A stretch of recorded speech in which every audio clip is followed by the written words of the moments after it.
बिहार के लिए कैग की रिपोर्ट जारी होने के बाद सियासत में उबाल आ गया है।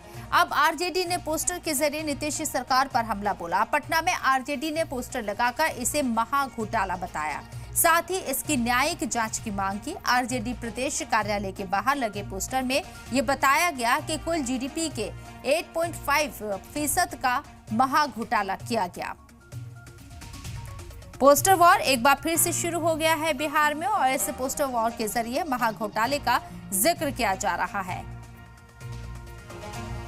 पिछले दिनों कैग रिपोर्ट में बिहार सरकार 70,000 करोड़ रुपए की उपयोगिता प्रमाण पत्र नहीं दे पाई, जिसको लेकर चर्चाएं खूब हुई और सियासत भी हुई। अब राष्ट्रीय जनता दल की तरफ से पोस्टर लगाकर सरकार पर इसको लेकर हमला भी किया जा रहा है और इस पोस्टर के जरिए ये बताने की कोशिश है कि 70,000 करोड़ रुपए का महाघोटाला राज्य के अंदर हुआ है, जिसकी न्यायिक जांच हो। पहले सृजन घोटाला और अब कैग रिपोर्ट में 70,000 करोड़ का महाघोटाला की न्यायिक जांच हो। इसके अलावे इस पोस्टर के जरिए ये बताने की कोशिश है कि मुख्यमंत्री नीतीश कुमार के राज्य में किन किन विभाग में कितने कितने रुपए की उपयोगिता प्रमाण पत्र राज्य सरकार नहीं दे पाई है। भाई अरुण हमारे साथ है। क्या पोस्टर के जरिए क्या कह रहे हैं? सरकार ने उपयोगिता प्रमाण पत्र नहीं, सरकार ने उपयोगिता प्रमाण पत्र कैसे देगी?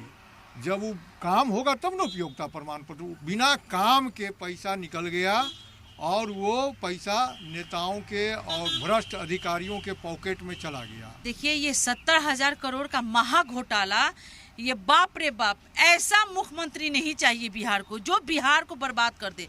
नीतीश कुमार जी एकदम पूरा बिहार को बर्बाद कर देगी। किसका पैसा? केंद्र सरकार का पैसा है, ये नीतीश कुमार जी का पैसा नहीं। ये मेरा पैसा, ये आपका पैसा, ये जनता का पैसा है। ये जो 70,000 करोड़ का महाघोटाला हुआ है, ये जनता का पैसा हुआ है। बिहार को ऐसा मुख्यमंत्री नहीं चाहिए। बिल्कुल, राष्ट्रीय जनता दल की तरफ से कैग रिपोर्ट के आधार पर राज्य सरकार पर हमला बोला जा रहा है और राजद ने इसे 70,000 करोड़ रुपए का महाघोटाला बता दिया है। अपने सहयोगी अजय के साथ सनी, जी मीडिया,